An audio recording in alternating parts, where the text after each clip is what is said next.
Students, welcome to my channel Jai maths Gyan. आज से हम एक सीरीज शुरू करने जा रहे हैं हर टॉपिक के कुछ इंपॉर्टेंट क्वेश्चंस की। और देखिए, ये जो सीरीज है ये जेई मेन के लिए। जेई मेन में 3 तरह के क्वेश्चन आते हैं: easy level, moderate level and difficult level. तो इजी लेवल के क्वेश्चंस तो लगभग सभी स्टूडेंट्स कर पाते हैं। बात आती है मॉडरेट एंड डिफिकल्ट। तो मैंने इस क्वेश्चन में, इस सीरीज में सारे मॉडरेट और डिफिकल्ट लेवल के क्वेश्चन ही आपके लिए सिलेक्ट किए हैं फंक्शन के। और हम डेली एक वीडियो अपलोड करेंगे जिसमें हर उस टॉपिक के जेई मेन के लिए इंपॉर्टेंट क्वेश्चन होंगे। और जब जेई मेन हो जाएगा तो उसके बाद हम एक सीरीज चलाएंगे जेई एडवांस के लिए। उसमें हर टॉपिक के जो जेई एडवांस के पॉइंट ऑफ व्यू से जो इंपॉर्टेंट क्वेश्चंस होंगे उनको हम डिस्कस करेंगे। तो चलिए स्टार्ट करते हैं। आपकी स्क्रीन पे 2 क्वेश्चंस गिवन है। पहला क्वेश्चन ये क्वेश्चन नंबर 1। फर्स्ट क्वेश्चन है कि for real x, that means x क्या है? रियल। एफ एक्स एक फंक्शन गिवन है, तो उस फंक्शन के लिए हमें ये बताना है कि वो 1 1 होगा या ऑन टू होगा। 1 1 फंक्शन क्या था? 1 1 फंक्शन था जब एक एलिमेंट एक से रिलेटेड होगा, उसको हमने 1 1 फंक्शन कहा हुआ है। ऑन टू फंक्शन जब फंक्शन का कोडोमेन उसकी रेंज के इक्वल है तो उस फंक्शन को हम ऑन टू फंक्शन कहते हैं। तो ये फर्स्ट क्वेश्चन में देखिए कि फंक्शन एफ एक्स जो गिवन है, एफ एक्स है एक्स क्यूब प्लस में 5x प्लस 1। तो देखिए 1 1 बताने के लिए हम किसका यूज करते हैं? एक तो बेसिक डेफिनेशन है कि अगर f of x1 equal to f of x2, that means ये इक्वल हो, उनकी इमेज इक्वल है तो फिर प्री इमेज भी इक्वल हो, x1 इक्वल टू x2। ठीक है, पर ये यहाँ कॉम्पिटिशन में यूजेबल नहीं। फिर हम यूज करते हैं कि अगर फंक्शन का ग्राफ बनाए, ठीक है, ग्राफ में हम एक स्ट्रेट लाइन खींचें, इसके एक्स एक्सिस के पैरेलल अगर एक लाइन खींचे, अगर वो एक ही पॉइंट पे इंटरसेक्ट कर रही है तो फिर वो 1 1 फंक्शन, अदरवाइज वो मैनी वन फंक्शन है। तीसरा मेथड क्या है कि आप फंक्शन को ये चेक कीजिए वो स्ट्रिक्टली इंक्रीजिंग है या स्ट्रिक्टली डिक्रीजिंग है। 3 तरीके हैं।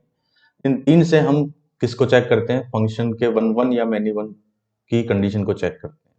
तो यहाँ पे हम इसका डेरिवेटिव निकालते हैं कि एफ डैश एक्स। देखिए एफ डैश एक्स क्या आएगा? 3x² प्लस में 5, ये आया एफ डैश। अब आप हमें ये पता देखो कि x² जो होता है वो always greater than equal to 0 होता है। ठीक है, तो 3x² भी always greater than equal to 0 and 3x² plus 5, inequality में दोनों साइडों में हमने 5 ऐड कर दिया। तो इसका मतलब एफ डैश एक्स जो है वो हमेशा 5 से ग्रेटर है या फिर इक्वल। और एफ डैश एक्स क्या हुआ? Greater than 0 for all x belongs to R। इसका मतलब क्या हुआ? इसका मतलब हुआ कि फंक्शन f जो है, f is strictly increasing function. जो स्ट्रिक्टली इंक्रीजिंग फंक्शन होगा वो हमेशा ही क्या होता है? 1 1, यानी उसमें जो एक बार वैल्यू आ गई, अगर मैं ग्राफ बताऊं तो ग्राफ इस टाइप से होगा उसका, ऐसे इधर माइनस इन्फिनिटी पे जब x माइनस इन्फिनिटी की तरफ अप्रोच कर रहा है तो फंक्शन की y की वैल्यू वो भी किधर अप्रोच करेगी? माइनस इन्फिनिटी की तरफ अप्रोच करेगी। और जब फंक्शन प्लस इन्फिनिटी की तरफ अप्रोच कर रहा है तो y की वैल्यू, यानी फंक्शन का जो आउटपुट है या कह दो रेंज या y की वैल्यू जो है वो भी प्लस इन्फिनिटी को अप्रोच करेगी। तो इसका मतलब सारी की सारी वैल्यू आ जाती है, कोई भी वैल्यू रिपीट नहीं होती। स्ट्रिक्टली इंक्रीजिंग यानी उसने ग्राफ को एक बार इंटरसेक्ट किया एक्स एक्सिस को, एक से ज्यादा बार इंटरसेक्ट नहीं करता इंक्रीजिंग का। तो इसका हम यहाँ पर भी यूज कर सकते हैं कि अगर इस इक्वेशन का रूट्स पूछते हैं हमसे कि इसके कितने रियल रूट्स हैं, तो हम ये कहेंगे कि एफ एक्स इक्वल टू 0 का एक ही रियल रूट होगा। क्यों? क्योंकि वो स्ट्रिक्टली इंक्रीजिंग फंक्शन है। पर हमें यहाँ बताना है कि 1 1 है या ऑन टू है। तो यहाँ से पता लगा ग्राफ से कि फंक्शन क्या है? 1 1 फंक्शन। अब बात करें ऑन टू की, तो रेंज भी यहाँ से हमें दिख रही है। देखो कि ग्राफ किधर जाएगा? माइनस इन्फिनिटी पे, इधर माइनस इन्फिनिटी की तरफ, प्लस इन्फिनिटी पे प्लस इन्फिनिटी, यानी रेंज जो आएगी, रेंज वो क्या आएगी? रेंज आएगी ऑल रियल नंबर, सभी रियल नंबर्स इसकी रेंज होगी। तो फंक्शन क्या हो गया? 1 1 भी है और ऑन टू भी है। f is 1 1 and onto, second option क्या हो जाएगा, करेक्ट हो जाएगा, f is 1 1 and onto r। तो ये हो गया हमारा क्वेश्चन नंबर 1। अब चलते हैं हम क्वेश्चन नंबर 2 पे। क्वेश्चन नंबर 2 में पूछा है कि the domain of the function, एक फंक्शन गिवन है, उसका हमें डोमेन फाइंड करना है। तो देखिए सोल्व करते हैं।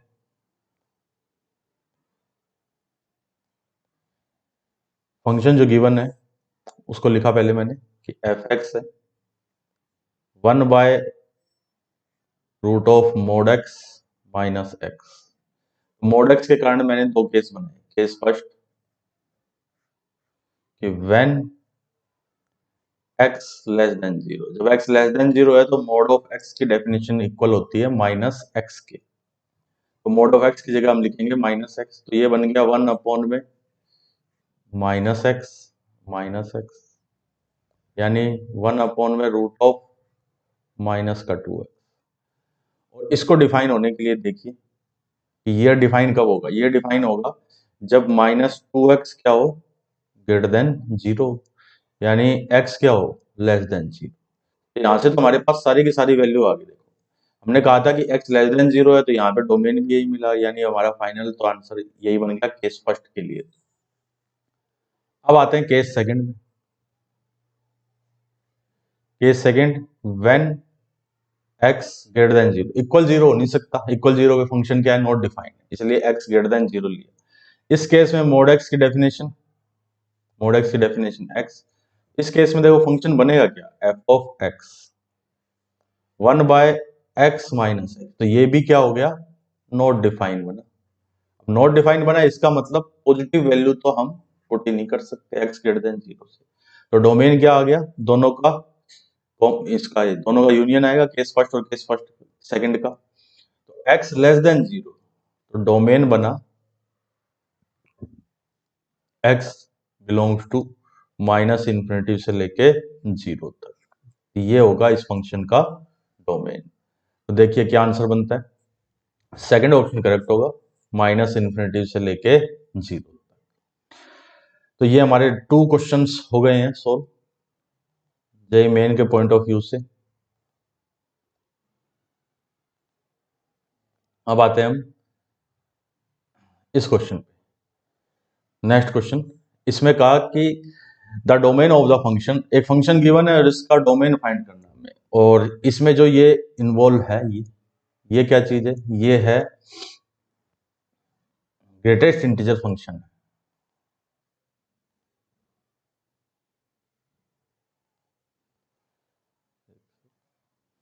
तो देखो स्टार्ट करें। डोमेन फंक्शन जो गिवन है वो है 1/√ऑफ ये फंक्शन। तो इसका मतलब ये जो फंक्शन हमें गिवन है ये क्या होना चाहिए, -8 क्या हो, ग्रेटर देन 0 हो, ग्रेटर देन 0 होना चाहिए इसको।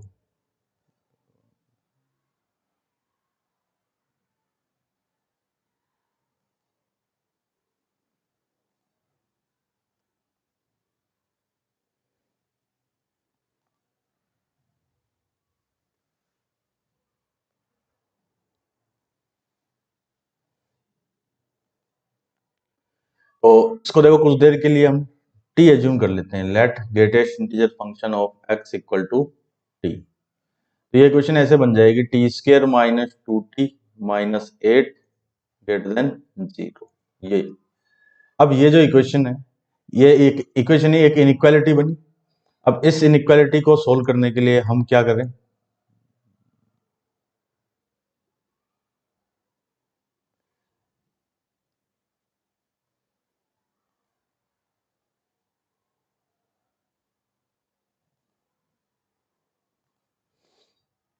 तो इसके फैक्टर करते हैं। देखो तो फैक्टर होंगे t² माइनस का 4t, फिर प्लस का 2t, फिर -8 ग्रेटर देन 0।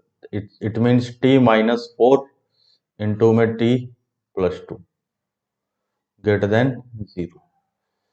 अब नंबर लाइन से इसको सोल्व किया मैंने, -2 एंड 8 दोनों ही एक्सक्लूड है, तो पॉजिटिव इधर होगा, फिर इधर नेगेटिव होगा, इधर पॉजिटिव होगा। पॉजिटिव के लिए हमें ये और ये, इसका मतलब देखो यहाँ लिख रहे हैं, इसके बाद यहाँ सॉल्यूशन किया जा रहा है। टी या तो हो -2 से लेस और टी हो 8 से ग्रेटर। टी किसको एज्यूम किया था? टी किया था हमने ग्रेटेस्ट इंटीजर ऑफ एक्स को। तो ये या तो -2 से लेस हो और ये 8 से ग्रेटर। और देखो -2 से अगर ग्रेटेस्ट इंटीजर -2 से लेस है, यानी इसकी वैल्यू -2 से लेस आनी चाहिए, तो फिर x क्या हो गया? x हो गया लेस देन -2, क्योंकि यहाँ पर अगर मैं रखूंगा माइनस का 2.5 तो देगा -3। इसको सोल्व करें तो इसमें हो जाएगा x greater than equal to 8 से ग्रेटर होनी चाहिए, तो 8.999 तक वैल्यू क्या आएगी? 80 आएगी, यानी x greater than equal to 9। इसने का -2 से लेस हो, इसने का 9 से ग्रेटर हो। ठीक है, तो देखिए दोनों को इसमें ड्रॉ कर लिया हमने कि -2 से लेस और x 9 से ग्रेटर। अब हाँ, ये देखिए कि इसमें एक्चुअल में जो आंसर बनेगा वो क्या बनेगा? क्या इन दोनों का यूनियन होगा या इन दोनों का इंटरसेक्शन होगा? तो यहाँ पर ये भी ट्रू है, यानी ये वाले केस होगा तब भी ये फंक्शन ट्रू होगा, ये वाला केस होगा तो भी ये फंक्शन ट्रू होगा। इन दोनों में ही ये क्या है? ट्रू है। तो आंसर जो बनेगा वो इन्हीं दोनों का यूनियन हो जाएगा। देखिए x बिलोंग्स टू -∞ से -2 तक, फिर यूनियन 9 से लेके इन्फिनिटी। तो इसमें -2 तो एक्सक्लूड होगा। देखिए -2 जो है वो एक्सक्लूड, x बिलोंग्स टू -2 से -∞ से -2, ये तो एक्सक्लूड, और 9 जो है वो इंक्लूड होगा। तो ये होगा, तो आंसर बन जाएगा fourth option, none of these. I hope ये क्लियर आपको। किसी को अगर डाउट है तो आप मुझे कमेंट सेक्शन में कमेंट कर सकते हैं, और अगर बाय चांस कोई कैलकुलेशन मिस्टेक हो जाती है तो फिर उसके लिए सॉरी, क्योंकि देखो कैलकुलेशन मिस्टेक तो किसी से भी हो सकती है, मुझसे, आपसे, सबसे। बाकी कॉन्सेप्ट यही रहेगा, मेन चीज है कॉन्सेप्ट। कॉन्सेप्ट ये आप यही रहेगा कि जो भी स्क्वायर रूट के अंदर है वो क्या हो? ग्रेटर देन 0 हो। तो ये हो गया हमारा क्वेश्चन नंबर 3। अब चलते हैं नेक्स्ट क्वेश्चन पे। नेक्स्ट क्वेश्चन भी देखिए डोमेन का ही है, इसी टाइप का क्वेश्चन है जो अभी अभी सोल्व किया। डोमेन फाइंड करना है, 1 बाय स्क्वायर रूट फंक्शन है, तो यानी ये जो भी स्क्वायर रूट में गिवन है function, x³ minus 3x² plus 2x क्या हो? ग्रेटर देन 0 हो। तो इसको हमने x कॉमन ले ली, तो देखिए क्या बचेगा? x² minus 3x plus 2 greater than 0। इसके भी और फैक्टर कर लिए हमने, इसके फैक्टर करें, x² minus 2x minus x plus 2 greater than 0। तो x, इनमें x कॉमन तो x -2, फिर इसमें -1 कॉमन तो x माइनस ग्रेटर देन 0। तो फैक्टर बन गए x, x -2 and x -1 greater than 0। इसको मैंने अब नंबर लाइन से सोल्व किया है यहाँ पे। तो देखिए पहले आएगा 0, फिर आएगा 1, फिर आएगा 2, फिर साइन का सिलेक्शन करें तो प्लस माइनस, फिर प्लस, फिर माइनस। सभी नंबर क्या है? एक्सक्लूड है। आंसर प्लस वाला इंटरवल कंसिडर किया जाएगा, तो ये और ये।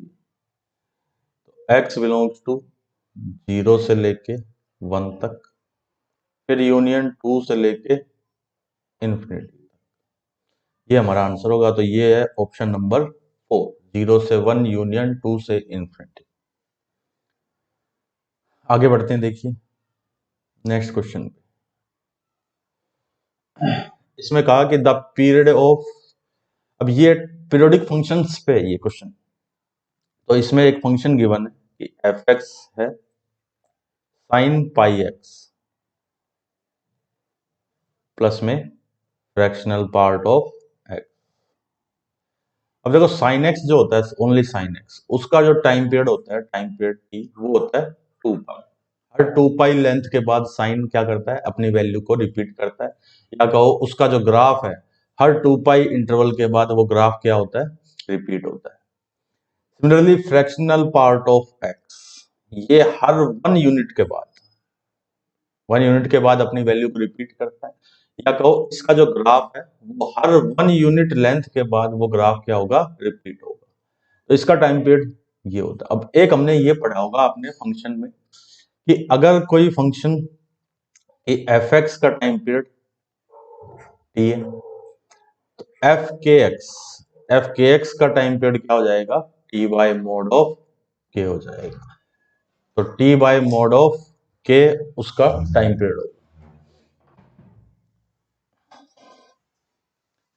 तो साइन पाई एक्स, इसका तो 2 पाई होता है साइन का, पाई से मल्टीप्लाई हो रहा है इसलिए इसका टाइम पीरियड तो हो गया 2 pi upon pi, that means 2।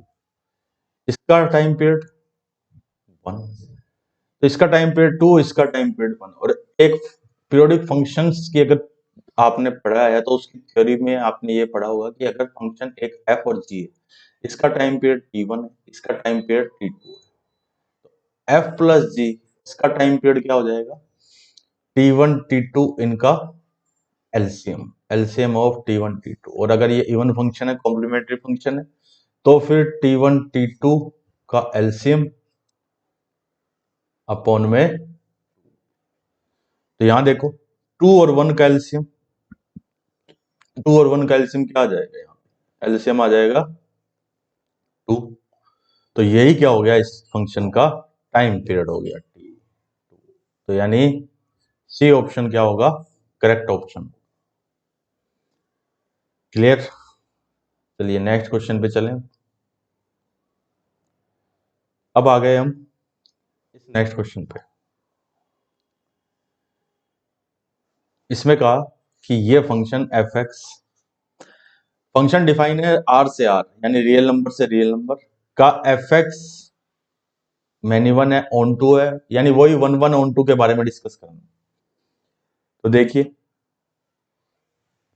अभी अभी जो हमने फर्स्ट क्वेश्चन किया था उसी कॉन्सेप्ट को लेके चलते हैं। एफ डैश फाइंड किया हमने, एफ डैश क्या बना, 3x² प्लस में 6x प्लस 12 फिर माइनस का 2 साइन एक्स का डेरिवेटिव कोस एक्स। इन पहले वालों में मैंने 3 कॉमन ले लिया, तो x² प्लस में 2x प्लस में 6 माइनस 2 कोस एक्स, ये आ गया एफ डैश एक्स। अब हम ये पता लगाते हैं कि एफ डैश एक्स क्या है। कहीं अगर F dash x greater than 0 है तो इसका फंक्शन स्ट्रिक्टली इंक्रीजिंग, और वो हमें फिर स्ट्रिक्टली इंक्रीजिंग हुआ तो वो क्या हो गया, 1 1 हो गया। तो देखिए एफ डैश एक्स जो है इसमें ये एक क्वाड्रेटिक एक्सप्रेशन आ रहा है। मैंने इस क्वाड्रेटिक एक्सप्रेशन को ऐसे लिख लिया, देखिए x² plus 2x plus 1 plus 5 लिख सकते हैं ना ऐसे, या चलिए x इतना इतना लिखा पहले मैंने, x² प्लस 2x प्लस 1, ये x प्लस 1 का होल स्क्वायर होता है, ये हमेशा क्या होगा, ग्रेटर देन इक्वल टू 0। तो इसमें मैंने दोनों साइडों में 5 ऐड किए, तो इधर 5, ये बन गया x plus x² plus 2x plus में 6, इधर फिर 3 मल्टीप्लाई कर दिया दोनों साइड में, तो 15। यानी ये जो टर्म है ना, ये वाली टर्म, ये हमेशा 15 से ग्रेटर है, या तो 15 है या फिर 15 से ग्रेटर। तो इसका मतलब ये जो ये वाला पार्ट है, ये इतना इतना, ये वाला पार्ट, ये वाला पार्ट क्या है, 15 से हमेशा ही ग्रेटर।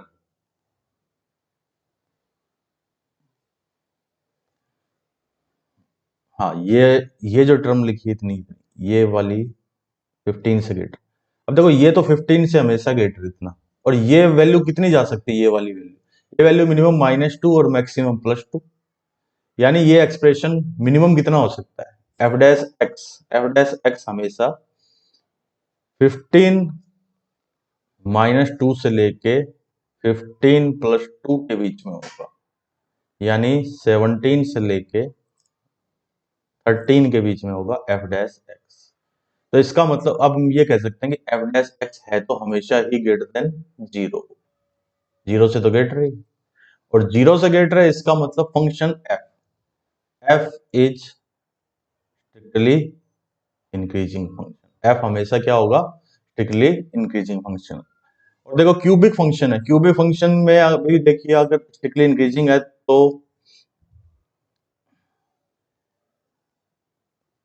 स्ट्रिक्टली इंक्रीजिंग फंक्शन है तो ग्राफ इसी टाइप से जाएगा इसका, ठीक है। और इधर माइनस इन्फिनिटी की तरफ अगर एक्स है तो वाई भी माइनस इन्फिनिटी की तरफ अप्रोच कर रहा है इधर, और इधर एक्स प्लस इन्फिनिटी की तरफ अप्रोच कर रहा है तो वाई किधर? ऊपर प्लस इन्फिनिटी की तरफ। इसका मतलब एफ क्या हुआ? एफ वन वन फंक्शन है एंड ऑन टू फंक्शन, दोनों ही। F is one one and onto function. Option number b क्या है? करेक्ट। ये हुआ हमारा ये क्वेश्चन। देखो हर क्वेश्चन को जैसे ही स्क्रीन पे आता है कोई भी क्वेश्चन तो आप पहले वीडियो को पॉज कीजिए और उसको खुद ट्राई कीजिए। अगर आपसे हो जाता है दैट इज बहुत अच्छी बात है। अगर आपने सोल्व नहीं कर पाए तो फिर आप देखिए कि आप कहाँ मिस्टेक कर रहे थे, कोई कैलकुलेशन मिस्टेक है या आपकी कॉन्सेप्चुअल मिस्टेक है, ठीक है। तभी आपको बेनिफिट होगा इस सीरीज का। तो नेक्स्ट ये जेई में आया हुआ क्वेश्चन का एक real value function, a real valued function f x satisfy the functional equation. ये एक फंक्शन ऐसा है जो इस इक्वेशन को सेटिस्फाई करता है और आगे ये गिवन है कि एफ जीरो की वैल्यू 1 है तो फिर इसकी वैल्यू फाइंड करनी है। देखो हमें फाइंड करना है एफ टू ए माइनस एक्स, इसको फाइंड करना है।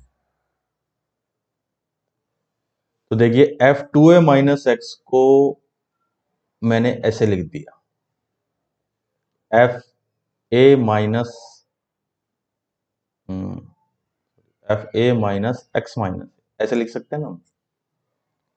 अब ऐसे ही क्यों लिखा? क्योंकि मेरे को दो के डिफरेंस लिखने हैं। दो के डिफरेंस क्यों? क्योंकि जो इक्वेशन दी है फंक्शनल इक्वेशन उसमें दो वेरिएबल का डिफरेंस है। देखो एफ एक्स माइनस वाई, तो मैंने एक तो ले लिया ए और एक ले लिया एक्स माइनस।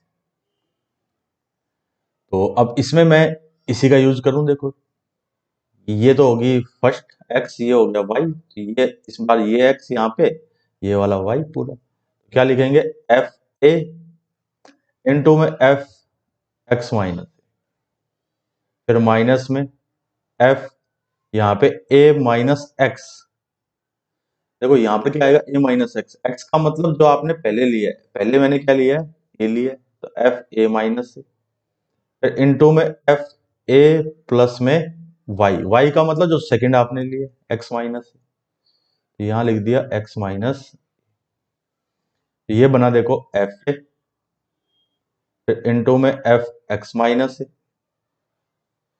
फिर माइनस में एफ जीरो इनटू में एफ एक्स।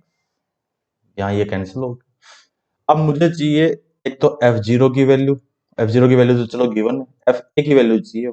एफ ए इनटू में एफ एक्स माइनस है, फिर माइनस में F zero, F zero one हो गया तो यहां पर बन गया एफ। अब एफ ए की वैल्यू और निकालें। एफ ए की वैल्यू के लिए देखो इस फंक्शन में गए जो हमें गिवन थी equation, x minus y equal to f x into में एफ वाई, फिर माइनस में f a minus x into में एफ ए प्लस वाई। इसमें हमने रख दिया एक्स की जगह जीरो और वाई की जगह जीरो। अब यही टर्मिनोलॉजी क्यों ली? यही x equal to zero y equal to zero क्यों लिया? क्योंकि मेरे पास एक तो एफ जीरो की वैल्यू है, एफ जीरो, इसीलिए। तो इधर तो बन गया एफ जीरो, यहां पर एफ जीरो का स्क्वायर, यहां पे एफ जीरो, एक्स की जगह ए रखा, फिर यहां पे एफ ए और वाई की जगह जीरो, तो एफ एफ जीरो की वैल्यू हमें गिवन है वन, तो ये हो गया वन इक्वल टू ये भी वन, फिर माइनस एफ, तो ये cancel. F a equal to f a की वैल्यू जीरो आ गई तो वो ये वैल्यू मैं यहां यूज कर रहा हूं, तो ये वाली टर्म होगी पूरी की पूरी जीरो, तो माइनस एफ। देखिए क्या बन गया? Minus of F. तो फर्स्ट ऑप्शन क्या हो जाएगा? करेक्ट हो जाएगा, फर्स्ट ऑप्शन माइनस एफ। समझ में आ गया होगा ये?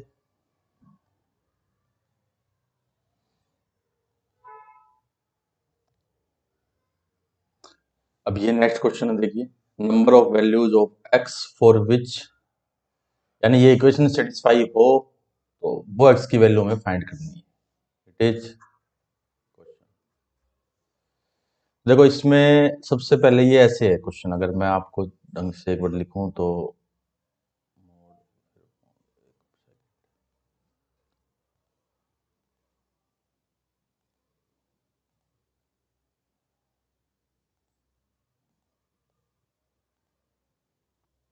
इस टाइप से देखो, सबसे पहले क्वाड्रेटिक गिवन है, x square minus x plus 4, इसका मॉडुलस, फिर इसमें से 2 को माइनस किया है, इसका मॉडुलस, फिर इसमें से 3 को माइनस किया है, इसका मॉडुलस, इक्वल टू गिवन है x square plus x minus 12।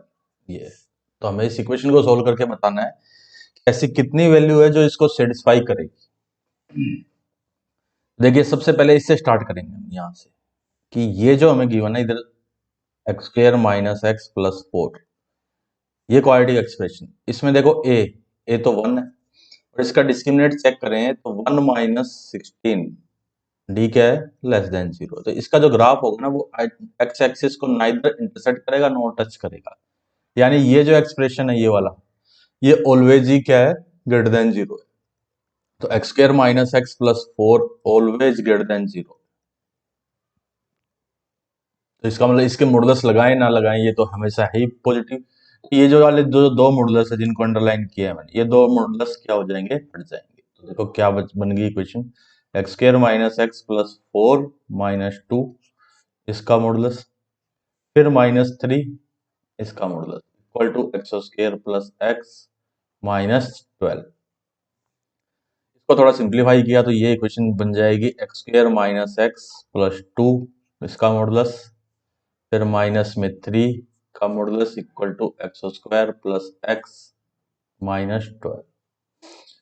अब इसको भी देखो सिमिलरली, ये जो इक्वेशन है अब जो आई है बन के x square minus x plus 2, इसमें भी ए तो 1 ही है, इसका डी देखिए 1 माइनस 8, इसका भी डी लेस देन 0 है। इसका मतलब ये जो एक्सप्रेशन है, ये वाला एक्सप्रेशन, ये भी हमेशा ही 0 से ग्रेटर है, तो इसके मॉडुलस लगाए ना लगाएं कोई इफेक्ट नहीं। तो देखिए x square minus x plus 2 minus 3, इसका modulus equal to x square plus x minus 12। जो वैल्यू ऑलरेडी प्लस में है उसके मॉडुलस लगाने से कोई इफेक्ट नहीं पड़ता। जैसे मैं कहूं कि 2 है, मैंने कहा 2 है, अब 2 के मैंने मॉडुलस आगे लिख दिया, कोई जरूरत नहीं, तब भी वो 2 ही है।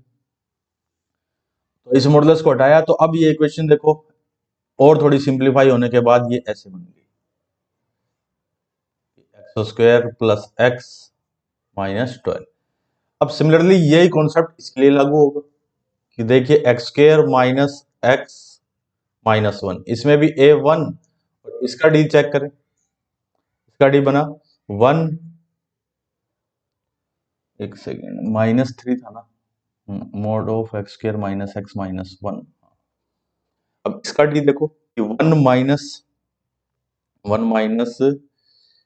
प्लस 4, इसका डी, अब इसका डी ग्रेटर देन 0 आ रहा है, ठीक है, तो इसका मतलब इसके सॉल्यूशन होंगे।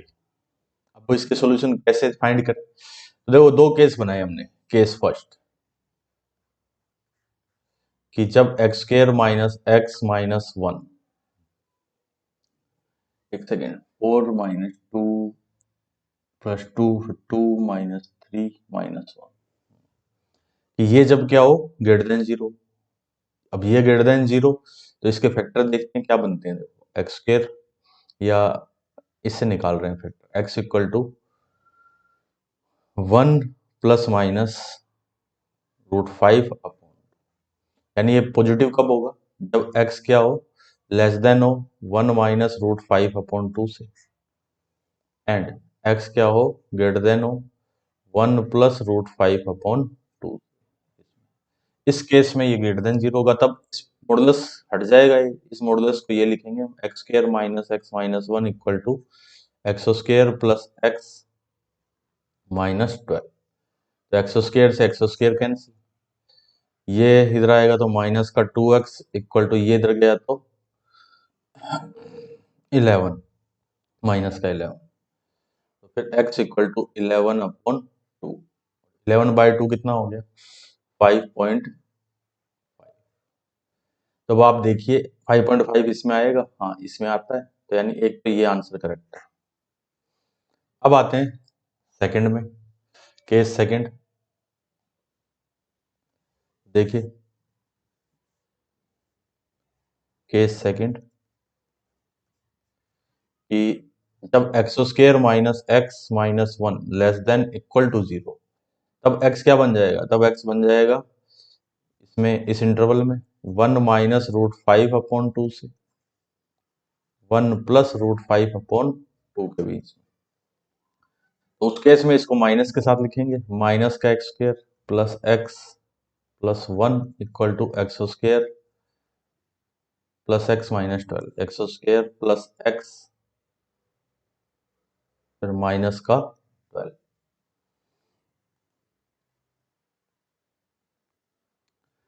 तो इसमें देखो इसको इधर साइड में ले आए तो -2x², ये टर्म कैंसिल होगी, 1 - 12 13 हो गया, x² इक्वल टू -13/2। ये तो पॉसिबल ही नहीं है, ठीक है, तो इससे हमें कोई रिजल्ट नहीं मिला। तो हमसे पूछा क्या था कि कितनी x की वैल्यू है जो इसको सेटिस्फाई करेगी, तो a की वैल्यू है 5.5 जो इसको सेटिस्फाई करेगी, आंसर हो जाएगा 101। ठीक है, कोई देख लेना अगर कोई कैलकुलेशन मिस्टेक हो तो। 4 - 2 + 2 2 - 3 -1। ये हो गया हमारा इसका आंसर कि x की एक वैल्यू ऐसी है जो इस इक्वेशन को सेटिस्फाई करती है। अब आगे बढ़ते हैं नेक्स्ट क्वेश्चन पे। अब देखिए इसमें दो क्वेश्चन गिवन है यहाँ पर। फर्स्ट क्वेश्चन ये, इसमें का if the period of cos sign nx, तो देखिए ये फंक्शन है कोस, फिर इसके अंदर साइन और फिर इसका एंगल है nx। अब देखो आपने ये पढ़ा होगा composite function f of gx, ये वाला फंक्शन कंपोजिट फंक्शन जो बोलते हैं कि अगर g पीरियोडिक फंक्शन है, अगर g पीरियोडिक फंक्शन है देन तो एफ जी एक्स भी क्या होगा, एफ जी एक्स ये भी क्या होगा, पीरियोडिक होगा। ये हमने पढ़ा हुआ। और पीरियड क्या होगा, जो जी एक्स का टाइम पीरियड है वो भी हो सकता है और उससे अलग भी हो सकता है। ये आपने पीरियोडिक फंक्शन की प्रॉपर्टीज है कि पीरियोडिक फंक्शन के अंदर कंपोजिट फंक्शन में अंदर वाला फंक्शन अगर पीरियोडिक है तो डेफिनेटली पूरा फंक्शन क्या होगा, पीरियोडिक फंक्शन होगा ही होगा। और उसका टाइम पीरियड हो सकता है वही हो जो अंदर वाले फंक्शन का है, या हो सकता है उससे डिफरेंट। यहाँ पे देखो साइन एन एक्स, जैसे मैं इस इतने देने की बात करूं, साइन एन एक्स का टाइम पीरियड तो हो गया 2π/n, क्योंकि साइन का क्या होता है 2π, तो साइन एन एक्स का 2π/n। अब देखो आगे लगा हुआ है कोस, कोस क्या है, एक इवन फंक्शन है। साइन देखो 0 से पाई के बीच में पॉजिटिव वैल्यू थी, फिर नेगेटिव वैल्यू थी पाई से 2π। लेकिन कोस क्या करेगा, कोस उन नेगेटिव वैल्यू को भी वापस पॉजिटिव बना देगा, यानी टाइम पीरियड इस पूरे का टाइम पीरियड, ये तो मैंने लिखा है इसका, अब इस पूरे का कोस साइन एन एक्स, इस पूरे का जो टाइम पीरियड होगा वो हो जाएगा π/n। ये क्यों हो गया, 2 से डिवाइड क्यों हो गया, क्योंकि कोस क्या है इवन फंक्शन, तो उसने माइनस वाले टर्म्स को भी क्या कर दिया, पॉजिटिव में बना दिया, तो इसलिए π/n हो जाएगा। दूसरा गिवन है डिनोमिनेटर में फंक्शन गिवन है 10x/n, 10 का टाइम पीरियड होता है पाई, इसमें क्या किया, n से मल्टीप्लाई किया तो इसका टाइम पीरियड हो गया tn पाई, n से डिवाइड किया ना तो यहाँ मल्टीप्लाई हो गया, इसमें n से मल्टीप्लाई था तो यहाँ डिवाइड हो गया, तो इसका ये इसको बोल दिया t1, इसको बोल दिया t2। अब ये बात हमने पहले भी पढ़ी, बताई थी अभी कि अगर f x/gx, अगर f का टाइम पीरियड t1, g का टाइम पीरियड t2 है, तो f/g का जो टाइम पीरियड होगा वो क्या होगा, एलसीएम ऑफ t1 t2। अभी अभी एक क्वेश्चन भी किया था, t1 t2 का एलसीएम होगा। और अगर ये एफ और जी दोनों ओड फंक्शन है और even function LCM of t one t two, चलो वो तो बात की बात। अब इसमें यहाँ पर इनका मैं एलसीएम लूँ तो एलसीएम किसका, LCM pi upon n, LCM of pi upon n comma n pi, इन दोनों का एलसीएम। तो इन दोनों का एलसीएम देखो क्या आएगा, जो न्यूमरेटर में LCM of pi comma n pi, इनका एलसीएम, और जो डिनोमिनेटर में उनका HCF, HCF of n comma one. तो ऊपर वालों को पाई को तो हटा दो, तो वन और एन का एलसीएम क्या हो गया, एन ही हो गया, यानी एन पाई। नीचे एचसीएफ वन, तो एलसीएम आ गया एन पाई।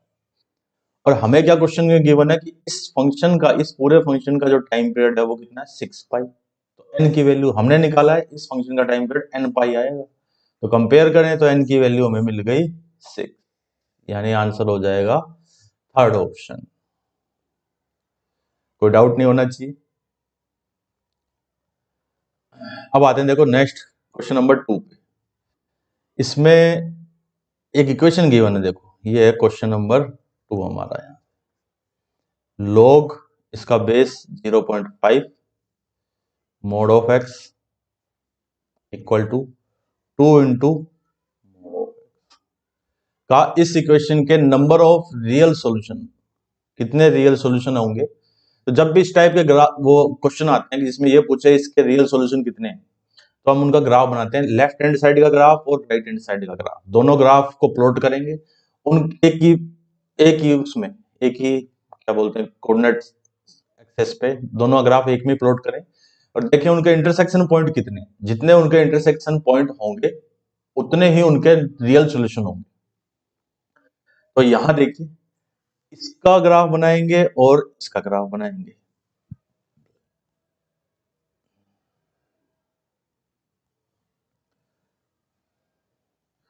तो सबसे पहले log का ग्राफ बनाएं, इसका ग्राफ बनाया, देखो log बेस 0.5 x, इसका जो ग्राफ होगा वो इस टाइप से होगा। ये यहां जो ये पॉइंट है ये हो गया 1,0। अब हमने लगा दिया x के मोड ऑफ, यहाँ पर देखो इन चीजों के लिए आपको ग्राफ थ्योरी आनी चाहिए पूरी। तो ये जो इधर वाला ग्राफ था, इसी ग्राफ की इमेज इस साइड में बन जाएगी ऐसे, इधर ये पॉइंट -1,0। ये तो हो गया इसका ग्राफ। अब मैं जो बना रहा हूं दूसरे कलर से मैं ग्राफ बना रहा हूं, वो होगा मोड ऑफ एक्स का ग्राफ। देखो इसी में बना दूं मैं, यहाँ पर ये ये वाला ग्राफ है y equal to mod of 2 into mod of x का ग्राफ। एक तो इंटरसेक्शन पॉइंट बना यहाँ पर और एक इंटरसेक्शन पॉइंट बना यहाँ पर, तो 2 सॉल्यूशन हो जाएंगे, 2 सॉल्यूशन। समझ में आ गया। राइट हैंड साइड का ग्राफ बनाइए, लेफ्ट हैंड साइड का ग्राफ बनाइए, देखो कितने इंटरसेक्शन पॉइंट है, जितने इंटरसेक्शन पॉइंट होंगे उतने ही नंबर ऑफ सॉल्यूशन होंगे, रियल सॉल्यूशन। तो ये हो गया ये वाला क्वेश्चन। इसमें आंसर बन जाएगा हमारा ये सेकंड ऑप्शन 2। अब आते हैं हम नेक्स्ट प्रॉब्लम पर।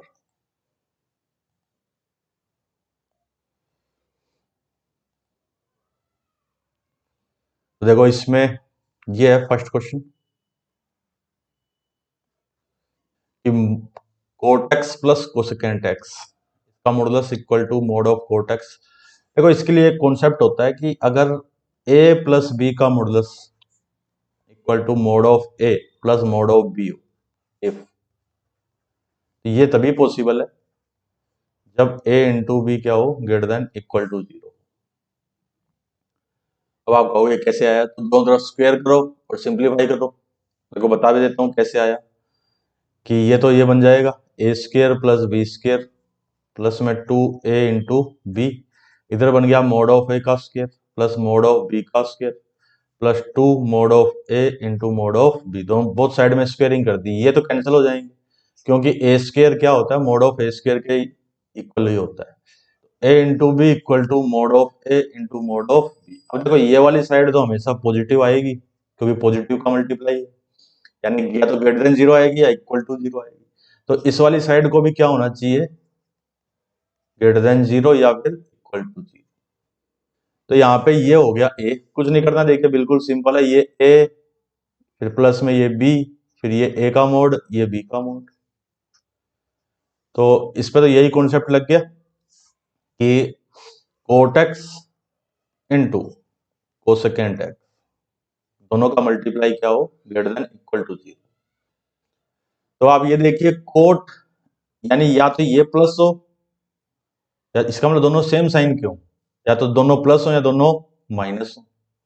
तो अब देखो कोट और कोसेक किस किस में, दोनों दोनों प्लस किस में होते हैं, तो फर्स्ट क्वाड्रेंट में। तो एक तो आंसर बन गया फर्स्ट क्वाड्रेंट सही होगा।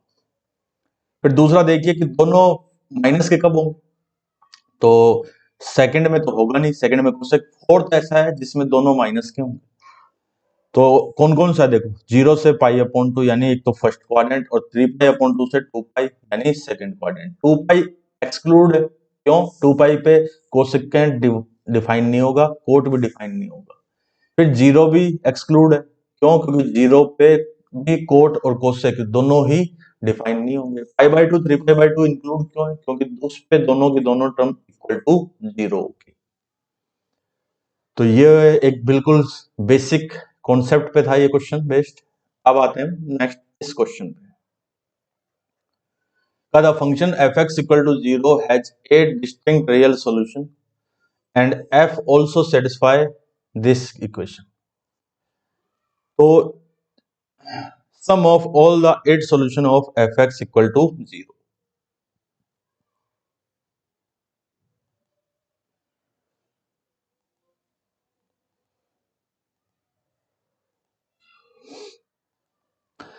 देखो इसमें जब भी इसके अंदर इस कॉन्सेप्ट का एक यूज है कि इफ ए माइनस एक्स अगर एफ ए प्लस एक्स के इक्वल है, तो फिर वो ये जो फंक्शन है एफ, एफ इज सिमेट्रिक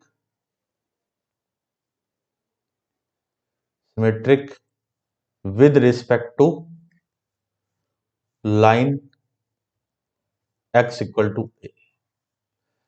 अगर ऐसा है कि f a minus x f a plus x के इक्वल है, तो वो function x equal to a के रिस्पेक्ट में हमेशा क्या होगा, सिमेट्रिक होगा। यानी उसका ग्राफ एक्स इक्वल टू ए से जैसा राइट साइड में होगा, सेम टू सेम उसी की इमेज साइड में होगी। यानी इस एक्स इक्वल टू ए से इधर से उसको इधर करें तो उसको पूरा कवर कर लेगा, या एक्स इक्वल टू ए के इस साइड से उसको उठा के इधर करें, ऐसा फोल्ड करें तो वो उसको कवर कर लेगा। जैसे y equal to cos x होता है, कोस एक्स का जैसे ग्राफ होता है बिल्कुल उसी टाइप से। तो इस क्वेश्चन में हमें ये इन्फॉर्मेशन गिवन है, तो ये इन्फॉर्मेशन जो है ये वाली इन्फॉर्मेशन हमें ये बता रही है कि ये फंक्शन f इज सिमेट्रिक किसके रिस्पेक्ट में, symmetric with respect to line x equal to 4, इसके रिस्पेक्ट में क्या है, सिमेट्रिक है। तो बस इसी का यूज करना है अब हमें। देखिए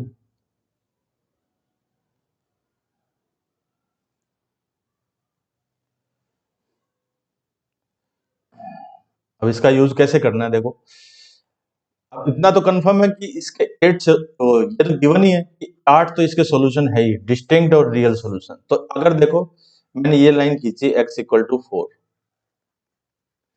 तो अगर 8 सॉल्यूशन है तो ऐसा तभी है, ये मैंने x एक्सिस बना दिया, ये वाली लाइन x, तो 4 सॉल्यूशन इधर होंगे ऐसे 1 2 3 4, तो 4 सॉल्यूशन इस साइड में, क्योंकि ग्राफ तो बिल्कुल सेम है।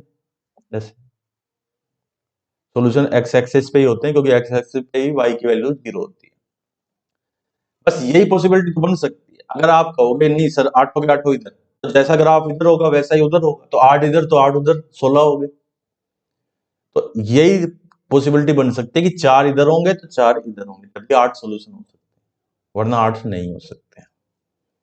ठीक है, तो ये मैंने बनाया। अब देखो ये अगर ये डिस्टेंस सपोज मैंने कही अल्फा, तो फिर ये डिस्टेंस भी क्या होगी, अल्फा होगी। और अगर मैंने कही इस डिस्टेंस को बीटा, तो सिमिलरली ये डिस्टेंस भी क्या, बीटा। फिर सेम इस डिस्टेंस को मैंने कहा अगर गामा, फिर नेक्स्ट वाली को बोल दिया डेल्टा। फिर सेम ये वाली डिस्टेंस इतनी इतनी गामा, और नेक्स्ट वाली डिस्टेंस डेल्टा। तो मैं इसको ये बोल सकता हूं, इस वाले को 4 प्लस एल्फा, तो ये 4 माइनस एल्फा होगा। ये वाला जो रूट होगा, ये वाला होगा 4 प्लस बीटा, तो ये वाला 4 माइनस बीटा। ये वाला फिर 4 प्लस गामा, तो ये वाला रूट होगा 4 माइनस गामा। सिमिलरली ये वाला रूट होगा 4 प्लस डेल्टा, तो ये वाला होगा 4 माइनस डेल्टा। हमसे पूछा गया है इन सब का सम, तो सब का सम क्या आ जाएगा, इन सबको ऐड कर दो। 4 कितनी टाइम्स ऐड हो गया, 4 इंटू 8 यानी 32। क्योंकि देखो alpha minus alpha cancel, beta minus beta cancel, gamma minus gamma cancel, delta minus delta cancel, तो आंसर बन जाएगा 32। यानी सभी सॉल्यूशन का सम जो बना वो बना 32।